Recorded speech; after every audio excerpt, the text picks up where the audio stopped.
Good evening class. सावन की शुरुआत।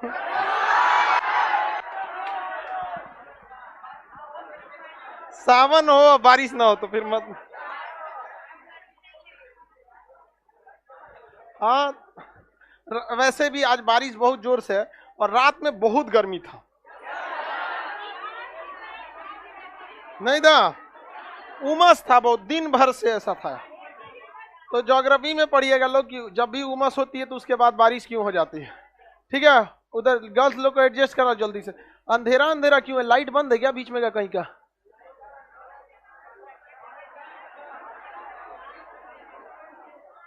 Adjust कराओ जी लड़की सबको कहीं कहीं।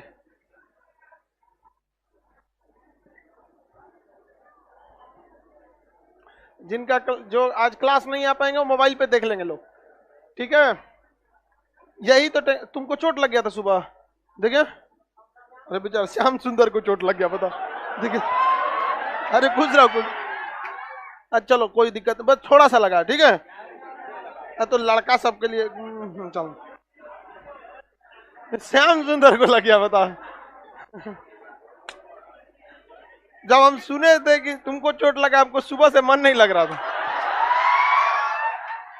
श्याम सुंदर को चोट लग गया तो बता, हमको मन किया कि आज व्रत रह जाए। लेकिन नाश्ता करने के बाद याद आया। बेटा तुम आया कितने बजे था ये बताओ? 4 बजे आए थे। क्या जरूरत रहती इतनी पहले आने की? देखो ये सब चीजें लाइव वाले लोग, आप लोग ही ठीक हो, पढ़ते रहते हो वहां से। बेचारा सब 4 बजे आ जाते हो। आप सबको क्लास जगह मिलता है, समझ में आएगा। और कोशिश कीजिए जो जहां बैठ जाता है एक आध दिन वहीं बैठा करो लोग, वहां पर दिक्कत नहीं होगा। यहाँ पर अब हम सीट थोड़ी फिक्स कर सकते हैं, समझ में आ गया कि नहीं आ गया?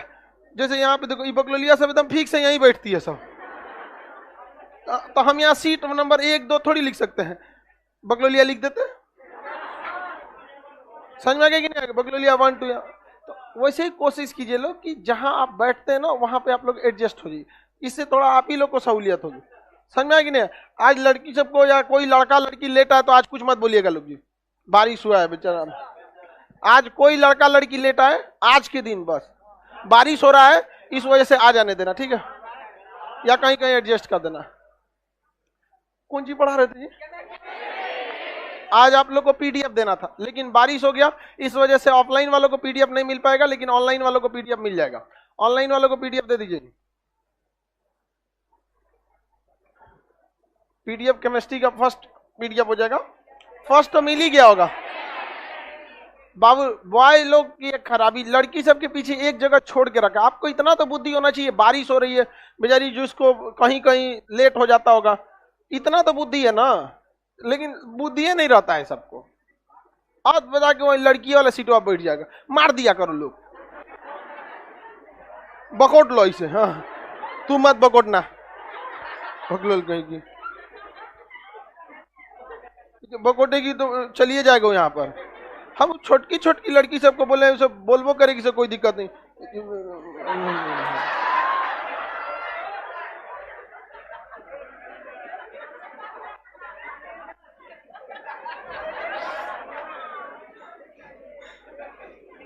चलो मर जाएगा कि नहीं मर जाएगा? गुजियाती कौन जी है? रो रही है।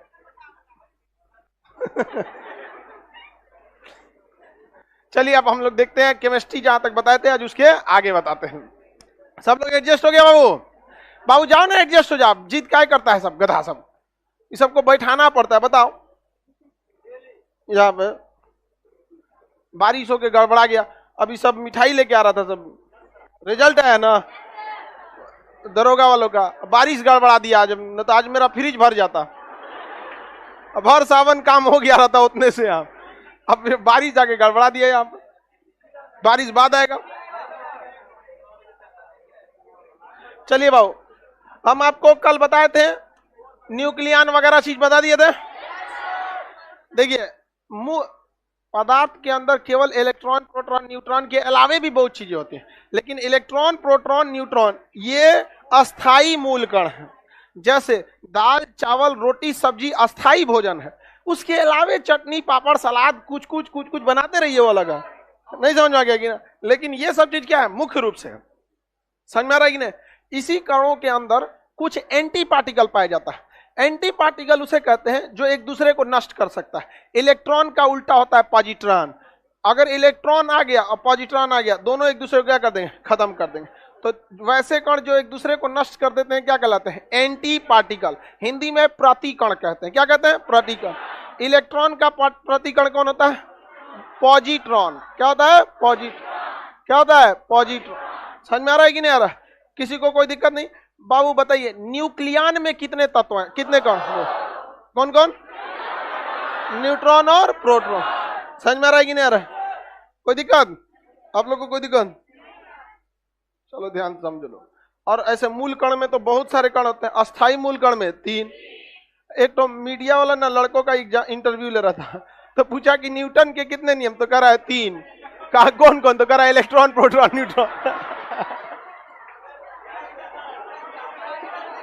स्टूडेंट बताओ, इस सब देश को क्या बनाएगा सब।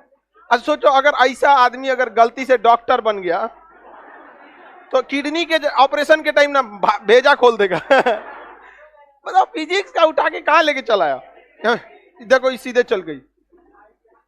जब भी लड़की लेट से आया करो लोग, इधर से जाया करो, ठीक है। जब भी इधर से चल जाओ अपनी इस साइड से। हाँ, जब भी लेट हो, आज कोई दिक्कत नहीं, आज बारिश हो गया है तो कोई लेट उठाएगा तो किसी को नहीं बोला जाएगा, ठीक है। अदरवाइज में लेट नहीं आना। जब भी कोई लेट से आए ऐसे चल जाना, उधर जगह रहता है वहां पर। अब बकलोलवा सब थोड़ा साइड में रखा करो लोग। जितना एकदम झौंसल रहता है सब ना, वो लड़की के पीछे वाला बेंच पर बैठ जाएगा सब। देखो जितना खाटी झौंसल रहेगा बैठ जाएगा वहां, और गमकते रहता है सब वहां पे। चलो अब ध्यान से देखते हैं। अब हम लोग को मेनली अध्ययन करना है इलेक्ट्रॉन, प्रोटॉन और न्यूट्रॉन, इन्हीं का अध्ययन करना है। इसके खोजकर्ता तो सबको पता है, जे थॉमसन, इसके गोल्डस्टीन, इसके चैडविक। नाभिक की खोज रदरफोर्ड, परमाणु मॉडल रदरफोर्ड, अल्फा प्रकीर्णन रदर। लेकिन परमाणुओं को उनकी कक्षा में इलेक्ट्रॉनों को संयोजित करने के लिए बोरबरी, बोरबर। कोई दिक्कत है किसी को, श्याम सुंदर, कोई दिक्कत नहीं ना। चलिए अब ध्यान से देखते हैं। बेचारा मनुआ गया श्याम सुंदर बेचारा। इंजेक्शन लिए तो टेडबैक का, एक इंजेक्शन दिला देना। तुम यहीं रुकना क्लास के बाद, तुमको हम यहीं दिला देते हैं, तुमको कोई दिक्कत ना होगा। भेजो इधर। हाँ हम दे दें, हम लगा दें कि इंजेक्शन। अरे नहीं, इंजेक्शन ठीक लगा देते हैं हम। बहुत कोरोना में हम बहुत लोगों का लगाए, मिल ही नहीं रहा था। लोग डॉक्टर के पास, हॉस्पिटल जाने में बहुत डर रहे थे लोग, क्योंकि हॉस्पिटल ना एक प्रसादी का अड्डा बन गया था, जाइए वहीं से फैल जा रहा था। देखो इलेक्ट्रॉन जो होता है, इसका भार देखिए, इलेक्ट्रॉन निगेटिवली चार्ज होता है, ये सबको पता होता है, और प्रोटॉन पॉजिटिवली चार्ज। सही है ना। अचानक मत हल्ला किया कर, लोग समझे में नहीं आता है क्या बोल रहा है सब। ये सही हो गया। लेकिन निगेटिव में से कितना निगेटिव, तो -1 पॉइंट कितना बताइएगा, कितने लोग बता सकते हैं इसका चार्ज कितना होता है, -1.6। एक आदमी बताओ तुम लाइव वाले, आप लोग को पता, -1.6 इंटू 10⁻⁻19 -19 कूलाम। ये किसका है, न्यूट्रॉन, किसका, इलेक्ट्रॉन। अब बस प्लस कर दीजिएगा 1.6 इंटू 10⁻⁻19 कूलाम। ये किसका हो जाएगा, प्रोटॉन का। और ये किसका भाई, इसका तो कोई चार्ज ही नहीं होता, इसका कोई चार्ज नहीं होता। अब वेट देखते हैं, द्रव्यमान। इसका द्रव्यमान सबसे हल्का कौन होता है, इलेक्ट्रॉन।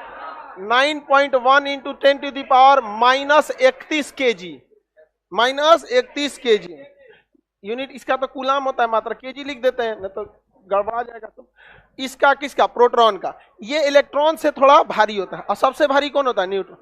इसका द्रव्यमान कितना होता है भाई, 6.6725 इंटू 10⁻, 6.6725 इंटू 10⁻⁻27। तो देखिए किसी का 27 टुकड़ा कीजिए, किसी का 31 टुकड़ा कीजिए, तो ज्यादा टुकड़ा कौन होगा? 31 वाला। तो सबसे हल्का कौन हो जाता है? इलेक्ट्रॉन। इलेक्ट्रॉन हो जाता है 1.6 और उत्तरी के 6 पॉइंट लिख दिए क्या जी? 1.6725 इंटू 10⁻⁻27। आगे बढ़े, गलती से 6 लिख दिए थे। 1.6725 इंटू 10⁻⁻7। इसका सबसे ज्यादा भारी होता है कौन? न्यूट्रॉन। 1.67 देखिए लगभग बराबर है 48। अब थोड़ा सा ज्यादा हो गया ना, यहाँ 2 पाइप है, यहाँ क्या है 48 इंटू 10⁻⁻27 kg। ये किसका भार हो गया? न्यूट्रॉन। ये आपको याद रखना बहुत जरूरी है, सब पूछ देता है ये, इसलिए आपको ये याद रखना जरूरी है। हालांकि आपको जो पीडीएफ नहीं है जी, यहाँ पीडीएफ नहीं दिया गया, तो इतना पीडीएफ रखा किस चीज का है? अच्छा चलिए, इंग्लिश का पीडीएफ में ये सारा लिखा हुआ है, आप लोग को कोई दिक्कत नहीं आएगा। पीडीएफ आज बारिश की वजह से नहीं मिल पाया, तो आप लोग को द्रव्यमान याद रहेगा। ये द्रव्यमान इसका ओरिजिनल द्रव्यमान है, न कि किसी से तुलना करके बताया गया। तो जब किसी चीज की ओरिजिनल वैल्यू बताई जाती है तो उसे हम लोग एब्सोल्यूट वैल्यू कहते हैं। क्या कहते हैं? एब्सोल्यूट। नहीं बताए absolute right, absolutely right. CBSE वाला बोलता है सब, ज्यादा खुश होता है सब, तो एब्सोल्युटली राइट, एकदम सही बोला है आप, समझ में आ गया कि नहीं? तो ये इसका द्रव्यमान है, एब्सोल्यूट मास है। क्या है? एब्सोल्यूट मास। एब्सोल्यूट मास बताइए इसका कितना है? 9.1 इंटू 10⁻⁻। किसी को दिक्कत नहीं ना? आगे बढ़ जाएं। ये उसका क्या हो गया? एब्सोल्यूट मास हो गया। आगे बढ़े। अब इसके लिए इसके अलावे एक एटॉमिक मास यूनिट होता है। क्या होता है? Atomic mass unit. मतलब किसी से तुलना करके क्या किया जाता है? किसी से तुलना करके जब आपका द्रव्यमान बताया जाता है तो उसे रिलेटिव मास कहा जाता है। जैसे हमारा एब्सोल्यूट मास जो है 79 केजी है, मतलब 80 केजी मान के चलिए, 1 किलो बढ़िए क्या होगा? सावन में घट जाएगा। चलिए मान लेते हैं कितना केजी? 80 केजी। तो मेरा एब्सोल्यूट मास 80 केजी। समझ में आ गया कि नहीं आ गया? किसी को कोई दिक्कत? लेकिन अगर हम, ये तो मेरा एब्सोल्यूट हो जाएगा, एक हम ऐसा चीज देखते हैं जो हर जगह अवेलेबल है। यानी अगर आप 50 किलो का आदमी खोजिएगा ना तो हर जगह अवेलेबल होगा। 50 किलो की महिला भी अवेलेबल हो जाएगी। हल्का होती है सब महिला, सब उनको बायोलॉजिकल रीजन होता है, बहुत ज्यादा वजन नहीं होता है, उनमें फैट की मात्रा क्या होती है? ज्यादा होती है। तो 50 किलो का अगर आदमी खोजेंगे तो इजीली अवेलेबल हो जाएगा कि नहीं?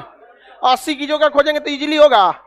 हो सकता है किसी परिवार में कोनो 80 किलो का ना हो, कुपोषण वाला हो। हालांकि 80 केजी ओवर हो जा रहा है, इतना नहीं होना चाहिए। तो बताइए मेरा एब्सोल्यूट मास 80 केजी, और अगर हम किसी परिवार का एवरेज निकालना चाहें तो 50, तो 50 केजी हम क्या मान लेते हैं? एवरेज 50, चलिए 40 मान लेते हैं। अब तो हर घर में अवेलेबल हो जाएगा। समझ में? बकुला तुम कितना केजी का?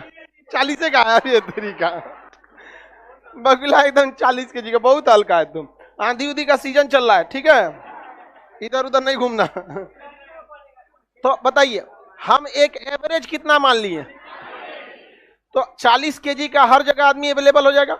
अब जब हम लड़कों को नहीं दिया गया है ये तो पहले दिन वाला पीडीएफ, पहला दिन वाला आप लोग को मिल गया है। चलिए 40 केजी क्या माने हम लोग? एवरेज। मेरा एब्सोल्यूट वेट बताइए 80। एब्सोल्यूट मास 80, मतलब हम 80 के हैं। लेकिन अगर हम कह देते हैं मेरा रिलेटिव मास, यानी रिलेटिव मास जब भी कहेंगे तो हमको इस वाले मास से हमें क्या करना पड़ेगा? तुलना करना पड़ेगा। कितना करना पड़ेगा? तुलना करना पड़ेगा। तो इस वाले मास के हम कितना हो गए? 2 गुना। 4 गुना कैसे होगा जी? 2 गुना। तो इस मास को हम नाम दे देते हैं रिलेटिव मास यूनिट। क्या ले देते हैं?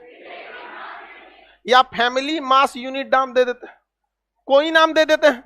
तो हमारा रिलेटिव मास कितना आता है? 2 गुणे फैमिली मास यूनिट।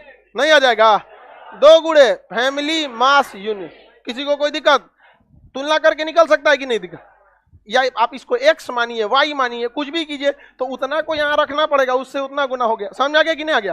किसी को दिक्कत? अब जैसे बकुल हुआ 40 किलो का है है, तो इसका रिलेटिव कितना हो जाएगा? इसका एब्सोल्यूट कितना है? 40, और रियल कितना हो जाएगा? 1। रिलेटिव कितना हो जाएगा? 1। अगर हम इसको x वैल्यू मान लेते हैं, क्या मान लेते हैं? x मान लेते हैं, तो इसका रिलेटिव कितना हो जाएगा? 1x। कितना x हो जाएगा? 1x हो जाएगा। तो आपको मास दो तरह से पता होना चाहिए, एक एब्सोल्यूट मास और एक रिलेटिव। अभी हम टॉपिक पे आते हैं तब बताएंगे आप लोग। जैसे और किसी का एग्जांपल लेते हैं, तुम बता पाओ श्याम सुंदर को बता कितना केजी को 58, 60 मान लेते, तो इसका एब्सोल्यूट वजन 60 कितना है 60। अब रिलेटिव तुलना करते हैं तो 1.5 गुना इससे, कितना गुना है 1.5 गुना, यानी 1.5x। रिलेटिव में श्याम सुंदर कितना आ गया 1.5, एब्सोल्यूट में हाँ 60। आप बताओ बबनी, ले बताइए निको 100। चलिए